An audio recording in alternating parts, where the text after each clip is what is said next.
We are back on the Rational Boomer podcast. Hopefully, your day is going well. It is Wednesday.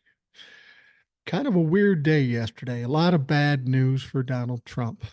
A lot of bad news. There's no good news for Donald Trump. And I think the worst news that Donald Trump got yesterday isn't all the horrible things going on with his True Social stock or his bond situation or the fact that he's going on trial on Monday. That's not the worst news. None of it is. I think the worst news is that Forbes came out and said that Donald Trump is no longer in the top 500 richest people in the world. He dropped off the list. Now, it seems weird that Donald Trump would be worried about such a thing with all this other shit going on, but you have to understand we're dealing with a narcissist. His personal image and this cloak of being rich and famous and powerful is most important to him, of paramount importance, because he's got a weak ego, he's got a insecurity complex, and he needs people to know that he is better than what he knows himself to really be. So he finds that out. And I haven't heard any response to that. Maybe he's busy with the other shit. But the fact of the matter is, I'm sure we will. And we're going to talk more about that particular story later in the program. So stick with us. We've got a bunch of emails to read, as we normally do. So let's get to that. Now, Eric from Iowa was with us on the show yesterday. Always does a great job. It's always a great show. And I thank him for coming on. And we let people know that he has a TikTok now, Analytical Iowan. Check it out on TikTok. It's a good account. I checked it out to yesterday, and a lot of good content. I'll be checking in with him because he's a smart guy. He knows what's going on. He's very detail oriented, and I'm not detail oriented, so I need people like that kind of feeding me information so I can keep on track. But check him out. Anyway, he was on the show yesterday. All went well with that, as it normally does. But something got him fired up, and he sent an email yesterday. It goes like this: Hi, Mike. Jesus Christ, what's wrong with Arizona? The Supreme Court is allowing an 1864 abortion ban law to take effect again.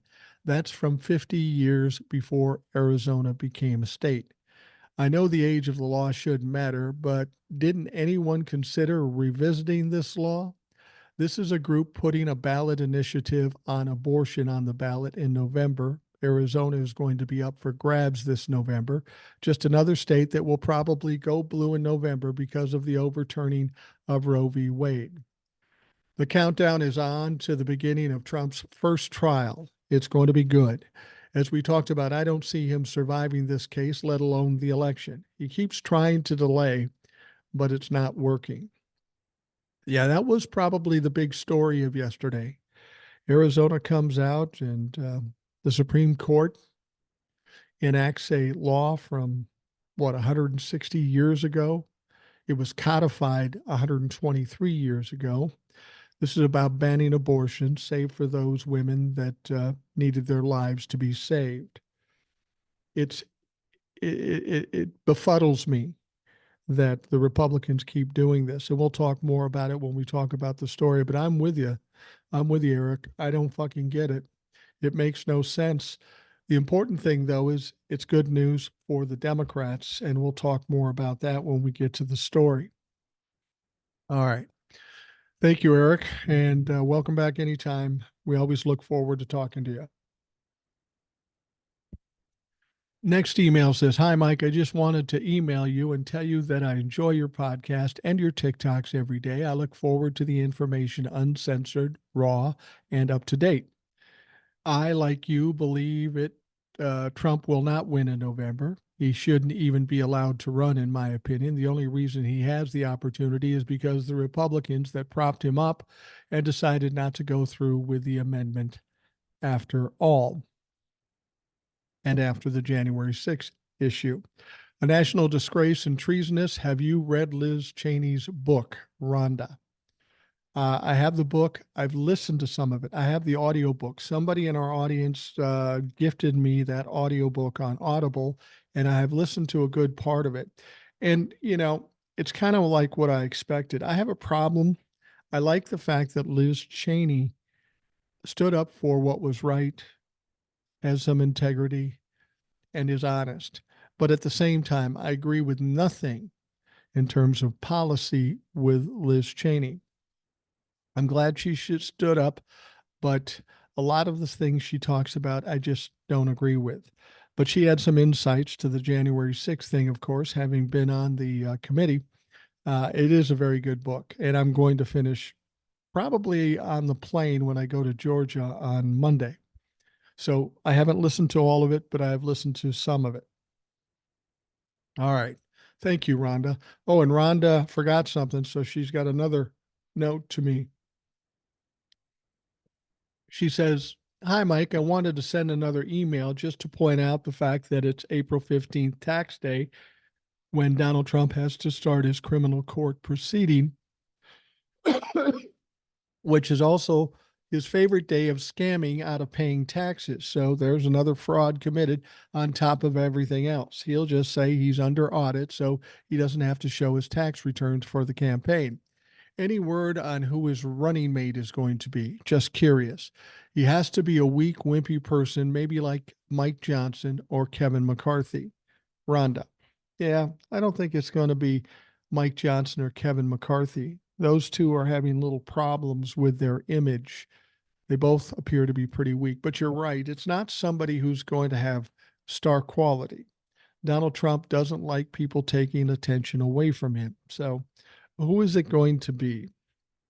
I don't think we'll know until until the convention, assuming Donald Trump is still in the mix in the convention, and assuming there is even a convention. Now you're probably saying, "What the fuck are you talking about?" Well, I've heard some rumors that with all the money problems for the Republicans, they may not have enough money to put on a convention. I don't know that that's true, but it's conceivable given the money situation they're currently in. Um, I don't know who would be dumb enough to be his running mate. Maybe Carrie Lake, but she's weak as fuck. It's not only somebody who can do the job, because nobody, no matter who he picks, won't be able to do the job, but it's somebody willing to do it. And who's dumb enough to do it? Who of any importance or any substance is actually willing to do it? I don't know. I think Donald Trump is going to ride this out a little bit. He may want to announce somebody, but chances are whoever he announces, if he announces anytime soon, that'll probably change 3 or 4 times. Donald Trump is a little fickle when it comes to people he supports. He said people are the greatest people in the world, then they said something he didn't like, and then they were the worst people in the world. So I don't know who would jump on that train with Donald Trump. It'd be the stupidest move anybody could ever do. And I don't know who it could be. But I can guarantee you this, whoever he does pick as a vice presidential candidate, they will be dumb as fuck and they will be a fucking criminal, because that's who Donald Trump hangs out with. All right. Thank you, Rhonda, for both your emails. This one comes from John. He says, "Hi, Mike. I'm an old fart like you, and I enjoy your commentary on TikTok. I'm a native of Florida, and my ancestors go back to the 1700s. Wow. I believe in and support the Constitution and our form of government. I stay in constant disbelief that about one half of our country buys the bullshit that Diaper Donnie spews. We're also stuck with Ron DeSantis, but he will soon, not soon enough, will term out. I would not clean the urinal with either of these people. Donald and Ron are both trying to screw us. John." Well, John, I'm going to give you some bad news. They've already screwed you. Donald Trump has, and Ron DeSantis has. And beyond that, Ron DeSantis has put a great state of Florida, a place I loved, put it in a bad situation, not only for possible tourism, which is the mainstay for income in that state, but just making it unlivable for people in that state. He's been negligent as a governor. He's been stupid as a presidential candidate. He's just a bad guy. He's a bad candidate for president. He's even a worse governor. And I think ultimately history will take its toll on Ron DeSantis. Once we get past all this feverish MAGA shit and it goes by the wayside, and trust me, it will, I think Ron and Donald are going to be troubled by how they're looked at historically. I don't think it's going to go well for either one of them.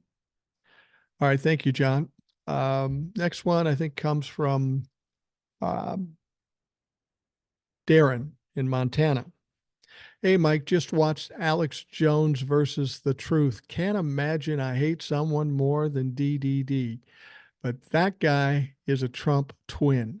I had tears in my eyes watching what these people went through. He made money on his snake oil at the expense of people losing their babies. Just got caught up from the last 2 days, and I got to say, Eric is so sharp. Man, it is great listening to smart people. The funny thing is, in Montana, we have one Democratic senator, which is valid and an incumbent for 3 or 4 terms. The guy running against him was a Trump supporter, but now that has fallen off his ads.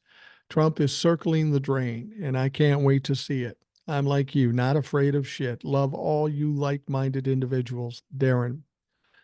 Yeah. Some people get scared about these crazy Trump humpers running for the Republican Party. Let me tell you something. The Democrats love that. The crazier the opponent, the better. The less likely they have any chance at all. Everything that's going on with MAGA and Donald Trump these days is a fucking shit show. Nothing is going their way. Yet they still want to walk around and talk proud like, oh, it's going to be a close one. No, it's not going to be a close one. You've done everything you could to fuck things up for Donald Trump and yourself. Good job. Thanks, Darren, for the email. All right, we have another email. Hey, Boomer, can you or somebody explain to me what the fuck is going on with Trump and the Republicans, who both over the past few days, besides actually looking at the eclipse, Trump has completely freaked out his base, the media, his party, and especially the evangelical whack jobs by appearing to reverse his original position and position of his most powerful supporters, the evangelicals, with his reversal on abortion rights, saying he favors a 15-week ban and everything will be decided by the states. I don't think he said, earlier something leaked out that he said 15 weeks. I don't think he went that far. I think he just said, well, leave it to the states. And that's a problem. He was in a no-win situation anyway. If he said, leave it to the states, that pisses off the evangelicals. But it also pisses off the 70% of the people that support Roe v. Wade, because we know what's happening in the states, a la Arizona just yesterday. Donald Trump steps on his dick constantly. Now, he's hinting he does not favor a total ban, but he won't come out and say that because that'll piss off the 70%. But he does want to say it because the evangelicals want him to say it. He painted himself into a corner. He can't come up with the right answer here. It's just not possible. All this with ads, and some media have pointed out his boasting that he alone is responsible for overturning Roe v. Wade. Yeah, that's the one piece of video that he is going to regret. There are a lot of things working against Donald Trump and the Republicans, but the Roe v. Wade overturning, that is the one. That is the one that's going to end it for the Republican Party. Now, there are reports from other certain media outlets that his hardcore supporters feel that they have been betrayed by him and no longer trust him and are freaked out. Imagine that. After 8 years, now they don't trust him. Good move. Now, this combined with the MAGA Republicans probably stepping on their own landmines may have, by having the Arizona courts uphold an archaic law from 123 years ago and older that totally bans abortion. They did this in an all-important election year, much like overturning Roe v. Wade during the midterms. It may be too early to say this, but this can and probably will bury them at the polls. I'm missing something here, but this is totally bizarre. It sounds like they're on a kamikaze mission. They know they're going to lose, but are doing what? Trying to create as much chaos and destruction as possible? That's what I've said. I've been pretty befuddled by this whole situation as they keep standing on these landmines and they embrace overturning Roe v. Wade when they know it's an absolute fucking loser. I'd love to hear your take on this. I'm totally mystified and a little freaked, Z-Man. Well, yeah, I can't explain it either. You know, they overturned Roe v. Wade. They think they're going to get a red wave in the midterms, but that doesn't happen. They get their ass kicked, and it was largely due to them overturning Roe v. Wade. Any normal people of an intelligent IQ, a decent IQ, would say, oh, we fucked up there. Maybe we should back off it a little bit. Maybe we should just keep it on the DL, not talk about it so much, because it's certainly not going to help us. But they continue to embrace it. They continue to embrace it. We have the IVF thing coming out of Alabama. That causes all kinds of problems. And now they're trying to walk that back. And then we have this Arizona thing, which is completely fucked up and going to cost legislators, senators, Congress people, and Donald Trump the election in Arizona. But they still do it. I think it's a combination of arrogance and stupidity. You know how narcissists are. You can tell them they're wrong, you can prove to them they're wrong, but they refuse to step back. They refuse to admit it, and they just double and triple down. I think they believe they can impose their will on people and make them believe what they want to believe in spite of the fact nobody does. I don't know how to explain it. We'll talk more about it in the first story. All right. Next email. Hey, Boomer, I'm a fan of your show and I was told about your podcast by my dad. Thanks, Dad. He's a boomer and has also sent his fair share of emails to you over the past few months. I'm no boomer as I was born in 1989, but I've found your podcast as a voice of reason in the sea of dumb takes out there. I live in the deepest of MAGA strongholds, Alabama. Today I read an article regarding the Alabama Secretary of State, Republican, and the DNC. Secretary of State Wes Allen said that due to the date of the DNC, which is scheduled for August 19th this year, he will not certify President Biden and VP Kamala Harris as the official nominees on the ballot in the general election. He cited an obscure law in Alabama that states that the deadline to certify their candidates is no later than the 82nd day preceding the day fixed for the election. With the election falling on November 5th, the 82nd day before that date would be August 15th. Just for reference, the RNC this year is July 15th to 18th. Doing just the most cursory research, the RNC held their conventions within their 82-day window 4 times this millennium: 2004, 2008, 2012, and 2020, with 2016 being the lone exception. This to me seems like a backhanded way to try to get Biden off the ballot in the state as retaliation to the states that are trying to remove Trump from their state ballots. It astounds me that this can be so blatantly biased and go unnoticed or unremarked by the people living in the state. Do you have any thoughts on this development? Are there any precedents of this nature in history that you can recall? Thank you for your continuing fighting the good fight. Keep up the good work, and I will keep listening. Son of Over the Road Russell. Well, son, I only say that because I don't know your fucking name, but we do know Russell. He does write a number of emails, and we always look forward to them. Well, it's funny that you would mention this about Alabama because it sounds like the same situation in Ohio. And people are all worried about it. First of all, there's no way Joe Biden's going to win Alabama anyway. So it really doesn't make that much difference. But still, it is troubling. It is very troubling. This is just a loophole that they're trying to fucking exploit because they're mad at Joe Biden and they know that Donald Trump doesn't have a fucking prayer. You can bet that Joe Biden and the DNC know all about this situation and they'll get it rectified. The idea that Joe Biden, the sitting president, wouldn't be on the ballot in Ohio or Alabama, that would be just fucking embarrassing. They don't want to be embarrassed, do they? Oh, wait a minute. Arizona just embarrassed the piss out of themselves, so maybe they don't care. I have to think the Democrats have this in mind and are working on a solution to it. Or maybe, maybe they do take him off some Donald Trump off some ballots and just kind of go tit for tat. The important thing to remember is all this bullshit, all this shit show bullshit.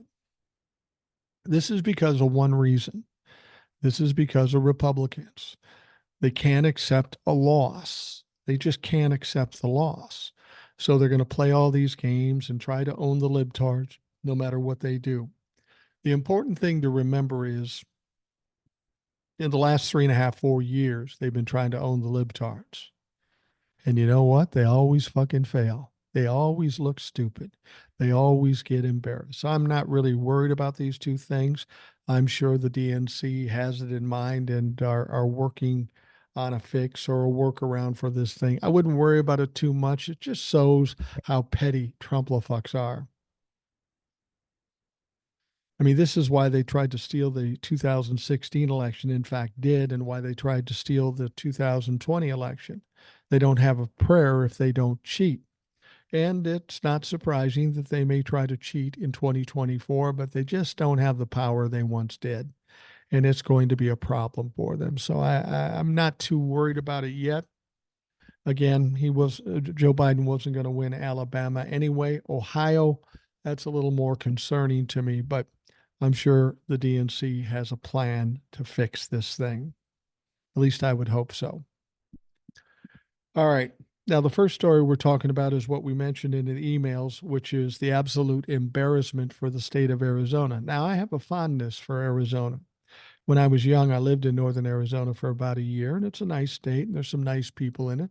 A lot of red motherfuckers there, but back in those days, it was the just before Ronald Reagan came into office in '79. So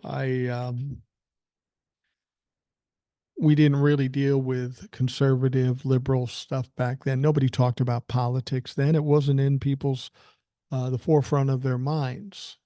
And I'm looking forward to that day when we don't have to have it in the forefront of our mind every fucking day.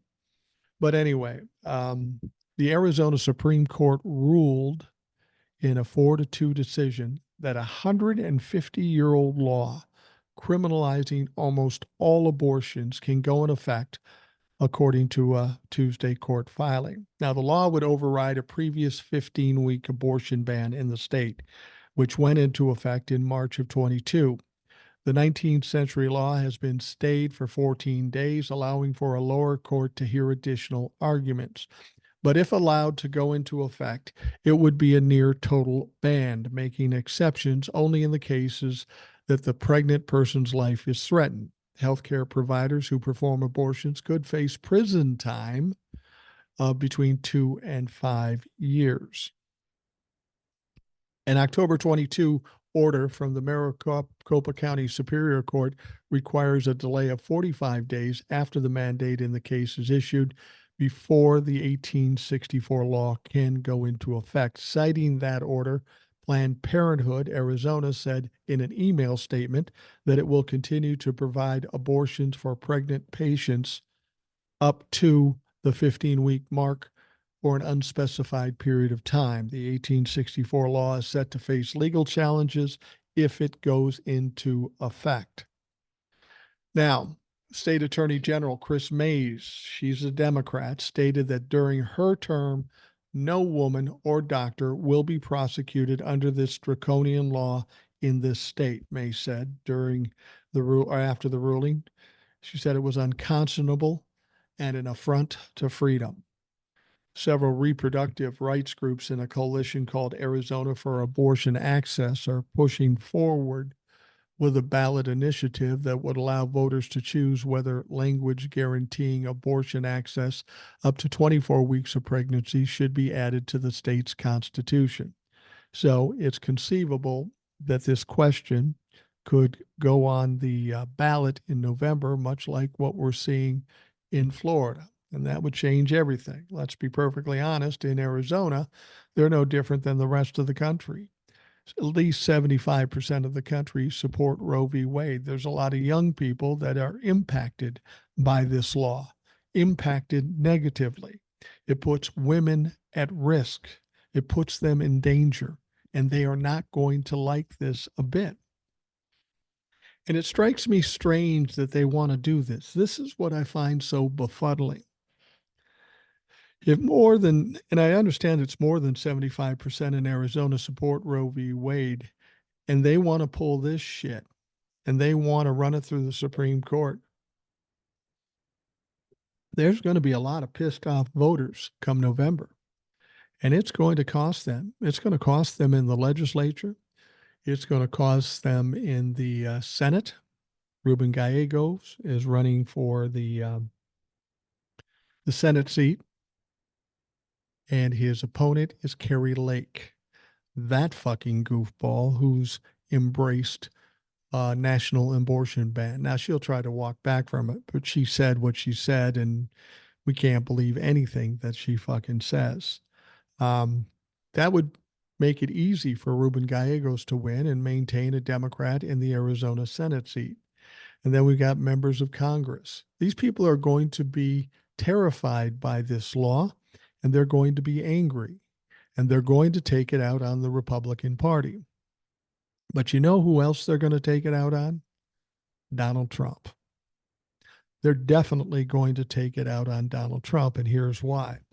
First of all, Donald Trump has bragged that he is the one that got Roe v. Wade overturned. That's enough to lose a shitload of votes. But it's what he said later. People were trying to press him to commit to what he felt about the abortion law. Of course, he has no balls, so he couldn't really answer the question. So he hedged. And what he said was, well, I think they should just be sent back to the states, which pissed off the evangelicals because they want a national ban. And it didn't pacify the people that were pro-choice because of what's going on in Arizona. So Donald Trump is hoping to win Arizona. It's kind of a swing state. It's an important state. You remember there was some fake electors there, and there was controversy about who won in Arizona.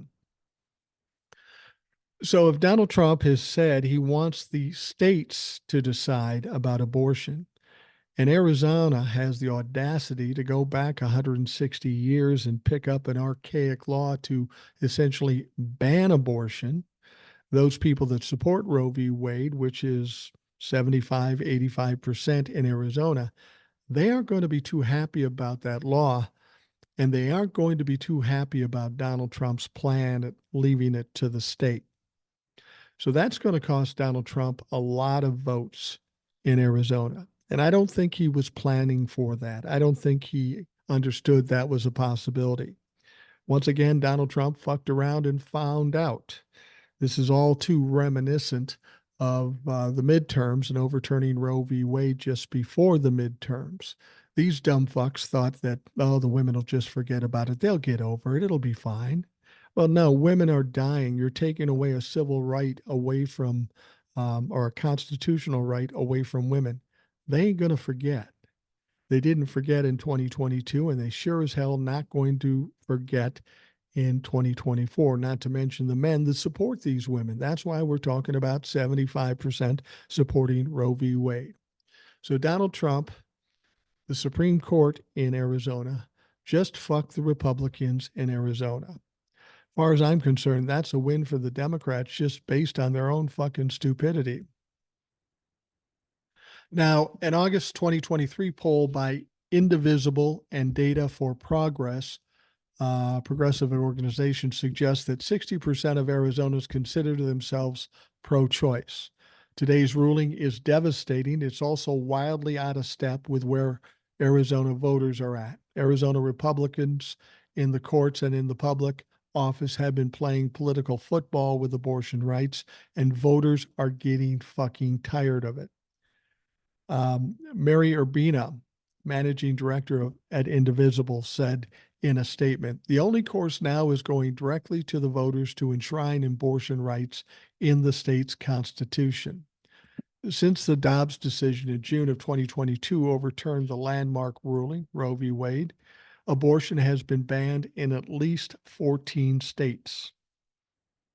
Today's decision to allow Arizona's archaic near total abortion ban to be enforced is devastating for reproductive freedom, said Alexis McGill Johnson, president and CEO of Planned Parenthood Federation of America. She said, "We have already seen the effect of similar bans in states like Texas and Oklahoma, where some patients have been unable to get care even when their lives are at risk, and the healthcare providers fear criminalization." Now, people ask me about what I thought about this Arizona verdict by the Supreme Court. And I said the same thing as a lot of people said. It's unconscionable, it's reprehensible, and it is absolutely dangerous for the women of Arizona. It's fucking appalling. But in a political sense, I think it's good news. You know, in politics, especially in a presidential campaign, everybody's looking for an edge. They want to find something bad on their opponent. Now, the Republicans are having a hell of a time finding something bad on Joe Biden or any of the other Democrats. But the Democrats don't even have to look. They know that the Republicans want to outlaw on a national level abortion. They want it. But the Democrats also can see something that the Republicans can't see, apparently, and that is that it's an absolute fucking loser. The vast majority of this country support Roe v. Wade, and the fact that the Republicans are embracing it and even taking it to draconian levels, that's going to cost them votes. It can't help but do that. You know, if you're a young woman in your 20s or 30s or even 40s, and they say, we're going to take your constitutional right away, we're going to decide what you can do with your body. And in the process, we're going to make it risky for you. We're going to put you in danger. How do you think they're going to react? Even the reddest voter is going to see that if I vote red, I'm fucked. There'll be a lot of people, you know, if this holds true and say the Republicans won, there's going to be a lot of people moving out of Arizona. A lot of people, a lot of doctors moving out of Arizona. Why take that risk when you don't need it? There are plenty of other places that are more amenable to liberal doctors that need doctors. There's a shortage of doctors in many places. So why not go to a friendlier place and get the fuck out of this hellhole in Arizona or Florida or wherever else they're banning abortions? But I want you to notice something. With that in mind, all these states that are banning abortion, they're all red states. They're all red states that Joe Biden would have a tough time winning. Now, when these Republicans are doing what they're doing to women, they just gave Joe Biden a leg up even in the red states. And this is why I suggest that Joe Biden is going to beat Donald Trump or whoever the Republican candidate is by a ton. By a ton. You don't take constitutional rights. You don't put women in danger and think you're going to get their vote. You're just not going to get their fucking vote. And if you do, they're stupid. They deserve what they get. But most people want to preserve their rights, want to preserve their safety. And the Republicans have proven here they don't give a fuck. So voting Republican would be the dumbest thing you could do if you're a young woman, because they're taking your rights. All right. We are going to take a quick break and we will be right back.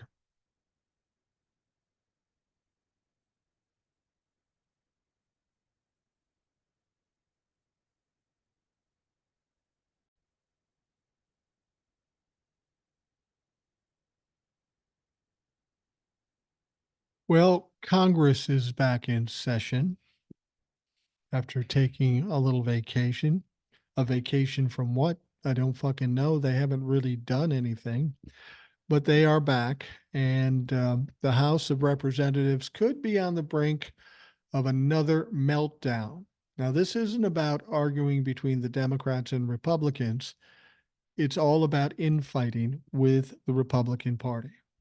And as Democrats, we should be happy to see this. As long as they're fighting with themselves, they don't have time for Democrats.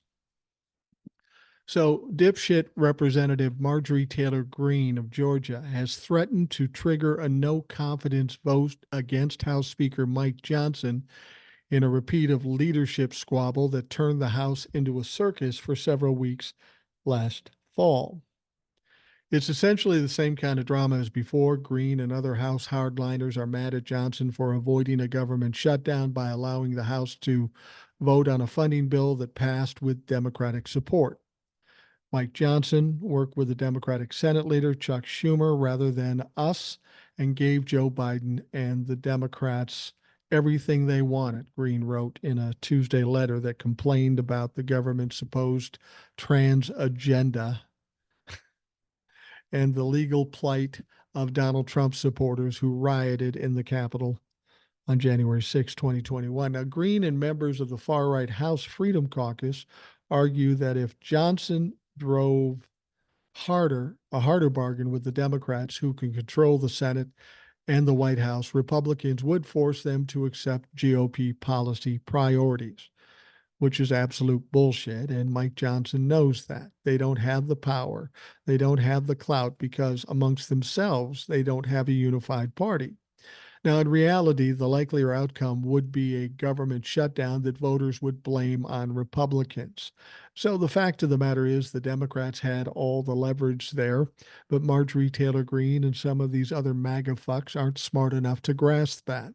And besides, I don't know that they wanted to accomplish anything. Their goal is to create chaos and problems and then try to blame it on Joe Biden. But how has that worked for them up to this point? It hasn't.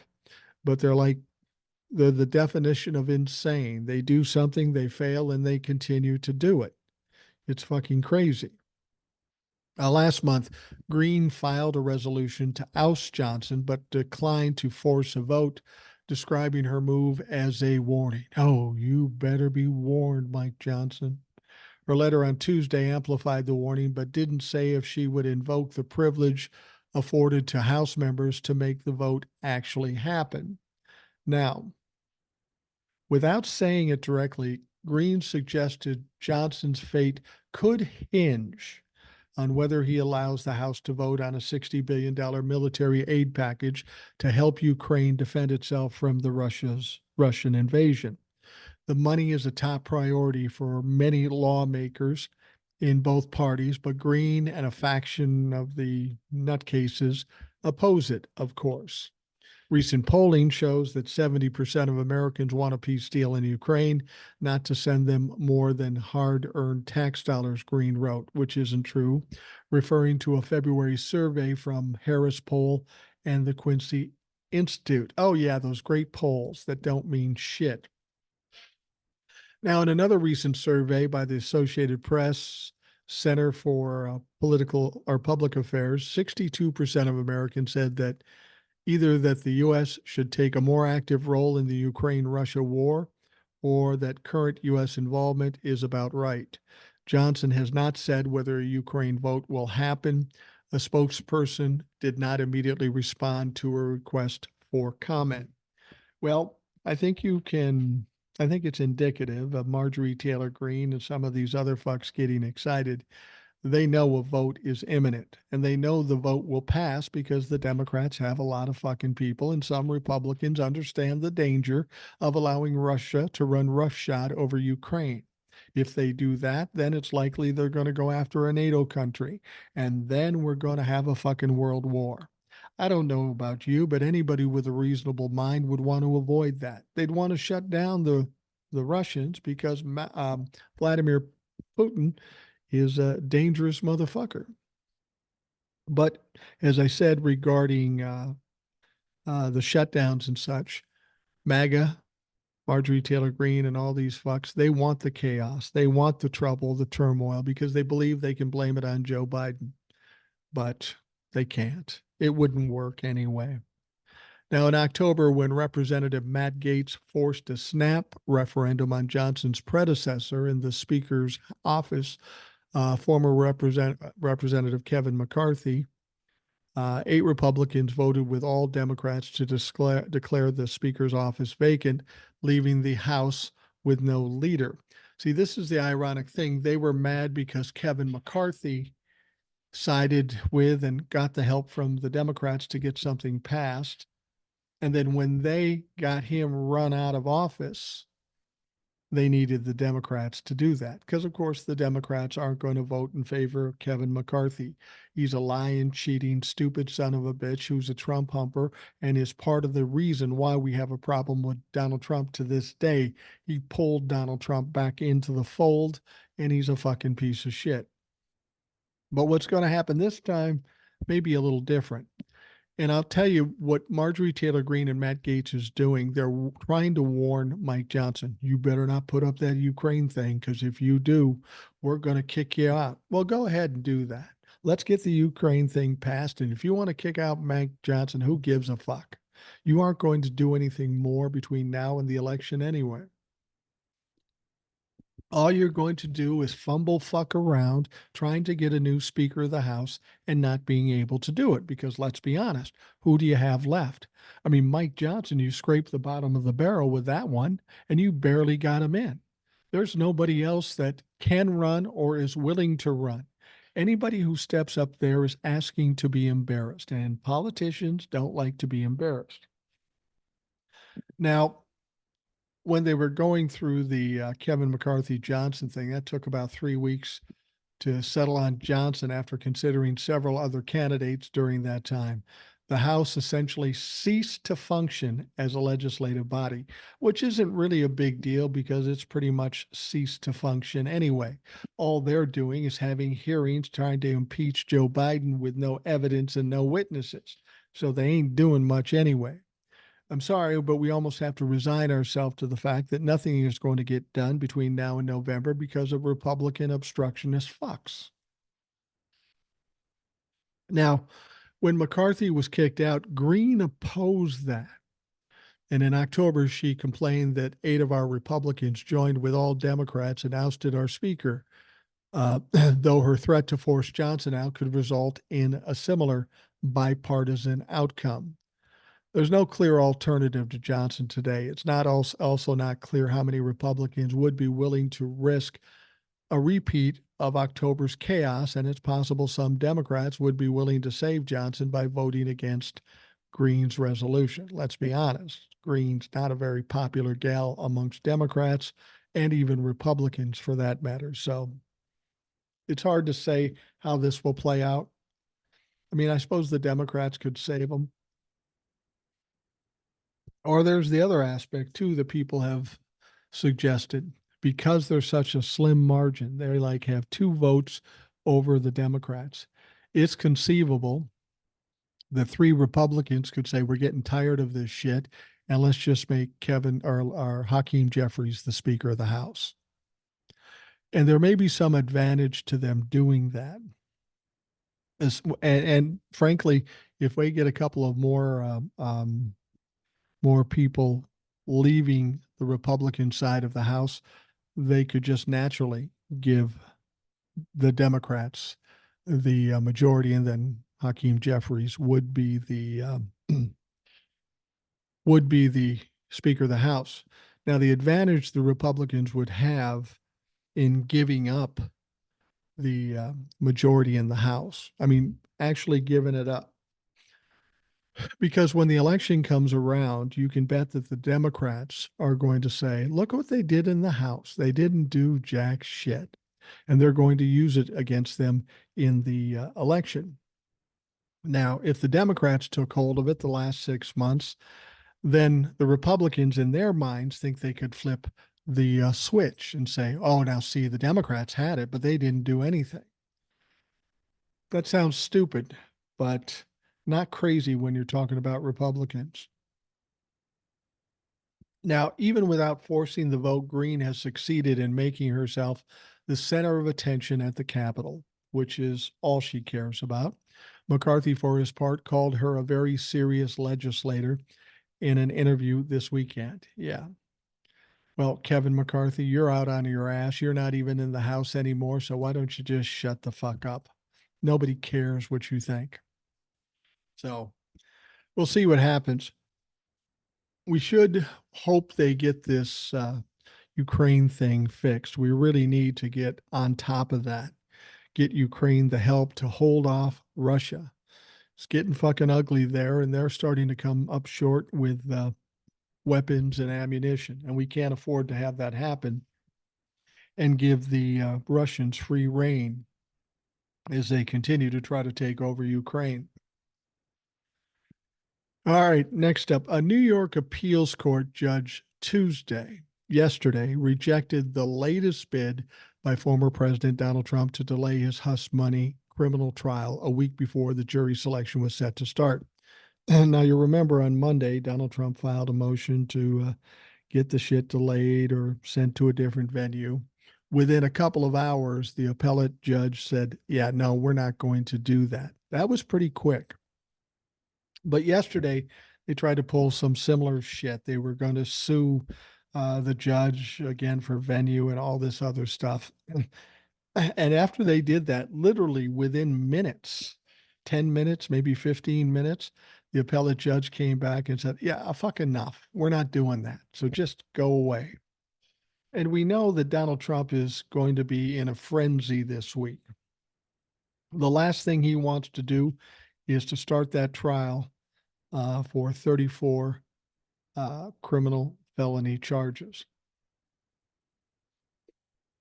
Like I said, once he gets into this trial and he ultimately gets convicted, to me, that's the end. Now, people say, what do you mean by the end? And I'm not saying that he's going to be taken out of the race because he was convicted. I'm not saying that the Republicans base isn't going to vote for him.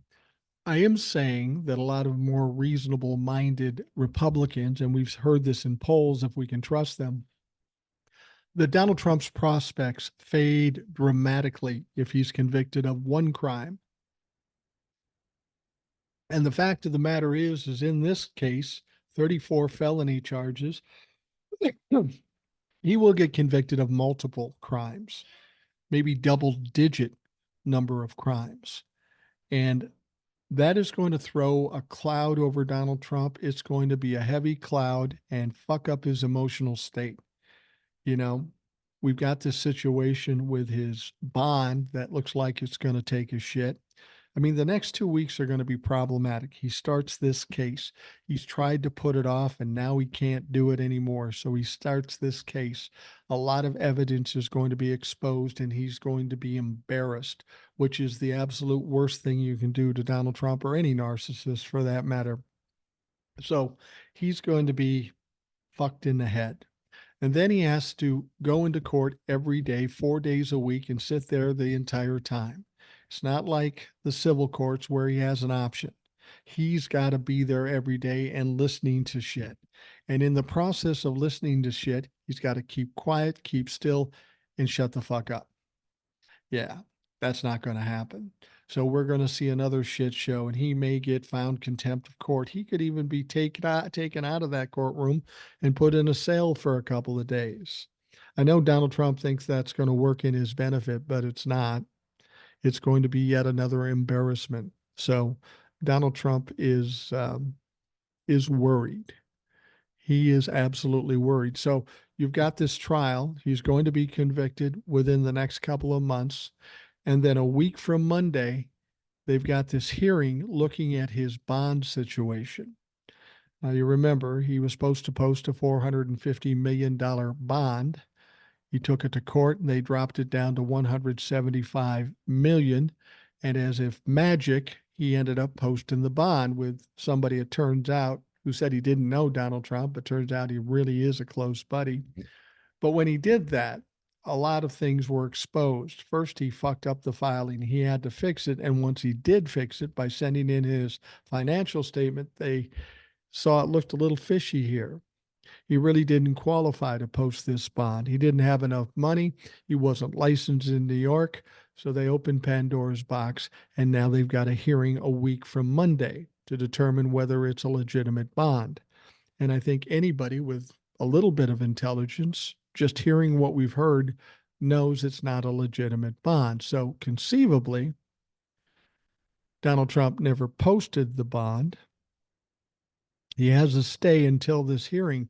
But if after that hearing they find out that that bond isn't legit, he was given 10 days to post a bond. He didn't post the bond. So theoretically, the day after they decide whether this is a legitimate bonding company or not, and they won't find it legitimate, then theoretically, Letitia James can start seizing and selling off properties. And that will be yet another embarrassment to Donald Trump. So he's in a criminal trial. He can't move, he can't talk. And then a week into it, they're going to find out that his bond is bullshit.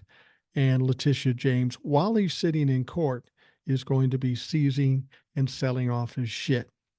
You see what I mean?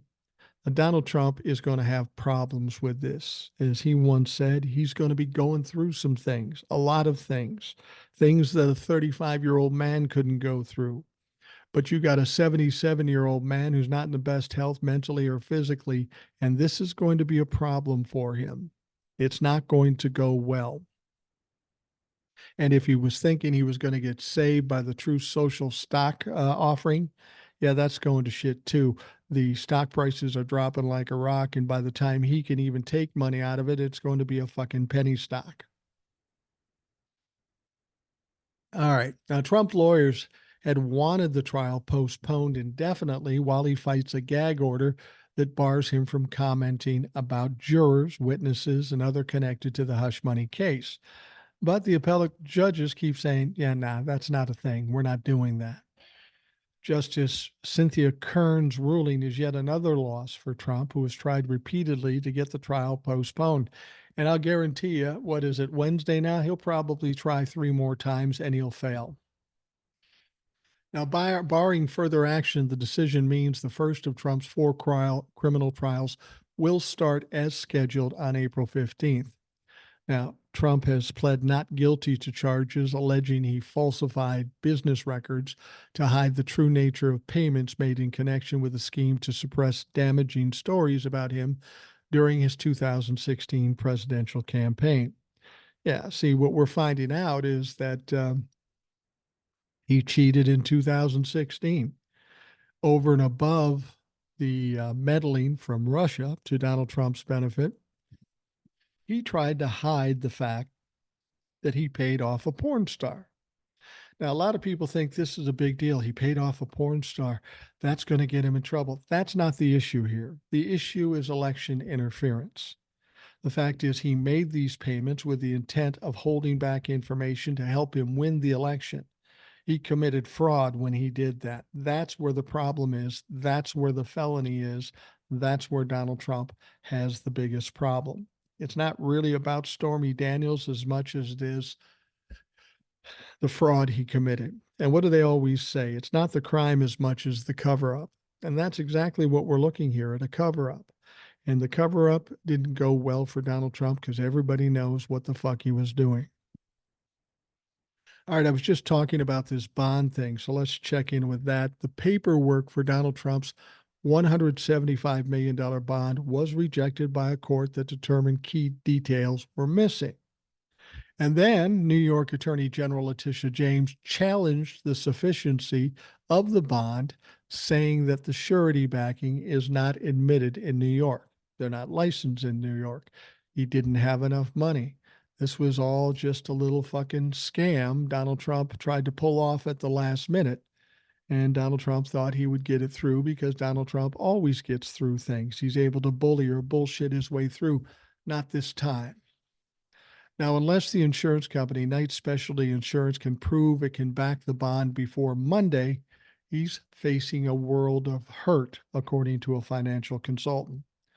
Now, Atlanta-based market economist John Gabrielson said James could start seizing the cash in Trump's accounts if the bond is not posted by Monday's deadline.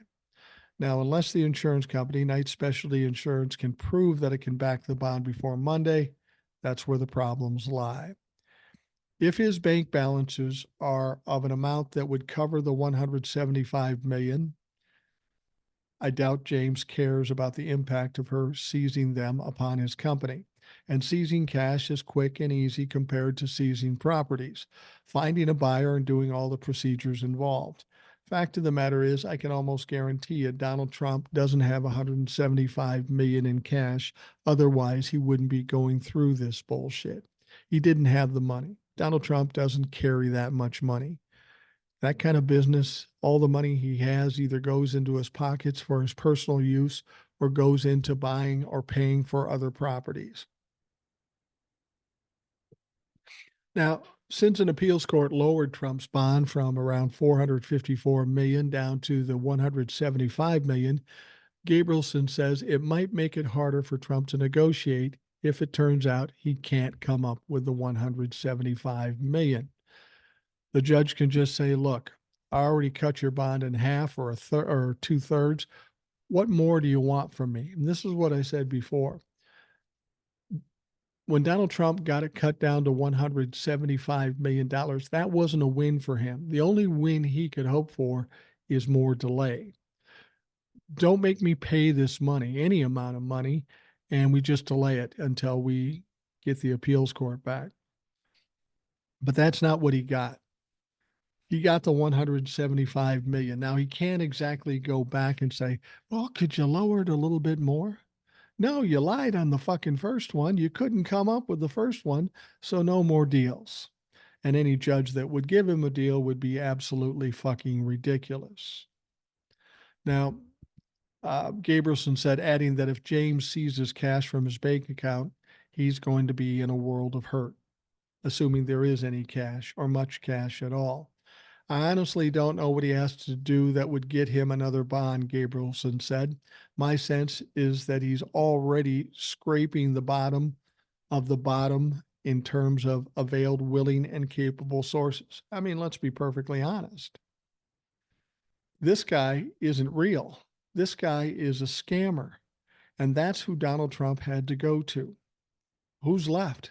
Somebody worse than this guy? You don't think they're going to be looking very closely at the next bond to see if it's legit? And chances are it's not legit when it comes to Donald Trump. So that's going to happen a week from Monday while Donald Trump is in court, sitting there every day trying to behave to the best of his ability. And then this hearing's going to go. And when it's done, there's going to be a lot more bad news. It's going to be a bad week for Donald Trump. All right, we talked about this earlier in the program, and it's worth bringing up again because I know it bugs Donald Trump to no end. Like I said, he's got a lot of bad news going with his bond, with his True Social stock market issues, with a criminal trial coming up on April 15th on Monday. But as I said, I don't know that that's the one that bugs him the most. The one that bugs him the most is the one that damages his ego, damages his persona. He wants to be perceived as rich and famous and powerful. And steadily but surely, that's all being taken away from him. And that is devastating to Donald Trump. Former President Donald Trump has been bumped from Bloomberg's list of billionaires, according to new reports. I think I said Forbes earlier, but it's Bloomberg. Trump's name did not appear Tuesday on the financial news site's daily ranking of the world's 500 richest people based on net worth analysis of the billionaires' profiles in the day's trading. USA Today, the first to spot Trump's absence, linked Trump's fall to the problematic opening of his media company, True Social. You know what? Even as much as a few weeks ago, maybe a month ago, he was still on the list because the perceived value of that stock. But as I told you, that stock went to shit, and now Donald Trump is a broke-ass bitch. Tuesday has been the stock's lowest trading day since Trump Media merged with the public shell company Digital World Acquisition Corporation. Now, this is what I've told you about Donald Trump. I said this to somebody once when I was in a tight spot. I looked at the guy who had me in this tight spot and I said, listen, man, if you've got nothing to lose, you can afford to be crazy. And in retrospect, that's a stupid thing. That's just posturing. It's ridiculous. But that's where Donald Trump's head is currently. He's got nowhere to turn. He's in a corner. He's got no way out. So he's going to try anything. He's going to come up with a bullshit bond to save his ass there. He's going to try to push through this IPO, but when he does, he may be even in bigger trouble. The SEC might be in Donald Trump's shit. He's out there pumping the stock, saying how great it is, and it's dying a quick death. That's illegal to do. So Donald Trump is really in a fix. He's in a pickle, as it were. And he doesn't know what to do. So he's just going to do everything. And he's going to take crazy risk like he did with the bond because he's got no other way to turn. And this is going to cause a lot of problems and a lot of mistakes for Donald Trump. The price dip has wiped out literally billions of dollars from the company's market value. USA Today put the value of Trump Media, of which the former president owns the majority stake of about 57%, at about $5 billion as of Monday evening. The company, trading under the ticker symbol DJT, is reportedly valued at nearly $8 billion when it debuted 2 weeks ago. So it's gone from $8 billion to $5 billion in 2 weeks. Where's it going to be in another 2 weeks? And keep in mind, Donald Trump can't grab any money out of that company for 6 months. After 6 months, this stock may not exist anymore. And if it is, it may be a penny stock. And that's assuming the company can still be in operation. Because as we know, there have been some auditors who have said this is unsustainable. You're going to have to close the company because it's losing too much money and not making any back.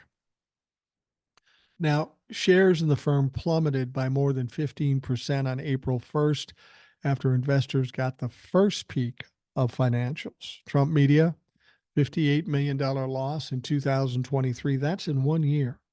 And revenues of just $4 million. Those filings showed that that company was in a fucking mess. The stock may be low now, but stakes are high for Trump, facing mounting legal fees linked to 4 criminal court cases. And of course, this particular situation. See, this is what I'm saying about Donald Trump. He's got all kinds of problems. And the cherry on the top is Bloomberg kicked him off the billionaires list, and that is eating at his heart as we speak. I'm surprised I haven't heard him say anything about it because that would be the thing that Donald Trump would be coming out and lying about. But he's got a problem with that. He can't come out and say, well, I'm a billionaire. I got so much money. I don't know what to do, because in a week from Monday, he's got to go sit in a hearing and talk about this fake bond thing. And so the judge is going to say, well, if you got all this money, just put up your money. And he won't be able to do it because he doesn't have any fucking money.